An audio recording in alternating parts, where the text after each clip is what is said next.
भाद्रपद महीने की अमावस्या पिठोरी अमावस्या या पोलाला अमावस्या के रूप में मनाई जाती है। इस दिन महिलाएं अपनी संतान की लंबी आयु के लिए व्रत रखती हैं। ऐसी मान्यता है कि इस दिन व्रत रखने से मां दुर्गा की कृपा से संतान के जीवन के सारे कष्ट दूर हो जाते हैं। पिठोरी अमावस्या के दिन आटे से 64 देवियों के पिंड बनाकर उनकी विधि विधान से पूजा की जाती है। यहाँ आप जानेंगे पिठोरी या पोलाला अमावस्या की व्रत कथा। बहुत पहले की बात है, एक परिवार में 7 भाई थे और सभी का विवाह हो चुका था। सबके बच्चे भी थे।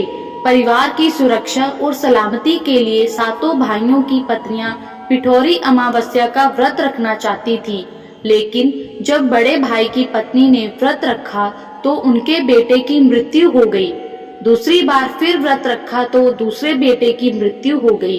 7वें साल भी ऐसा ही हुआ। तब बड़े भाई की पत्नी ने इस बार अपने मृत पुत्र का शव कहीं छिपा दिया। उस समय गांव की कुल देवी मां पोलेरम्मा गांव के लोगों की रक्षा के लिए पहरा दे रही थी।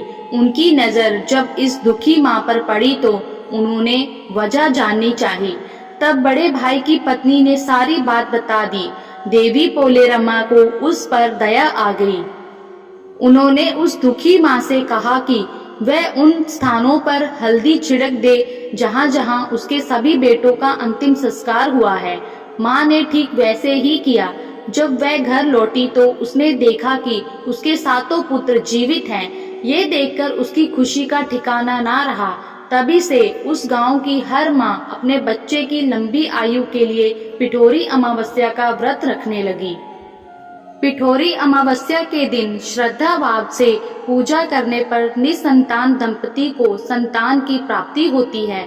जो माताएं इस दिन पूजा करती है उन्हें संतान के स्वास्थ्य और दीर्घायु का आशीर्वाद मिलता है। इस दिन दान, स्नान और तप का विशेष महत्व है। इतना ही नहीं, इस दिन पितरों की तृप्ति के लिए तर्पण और पिंडदान किए जाते हैं। इस दिन पूजा करने से काल सर्प दोष दूर होता है। धन्यवाद।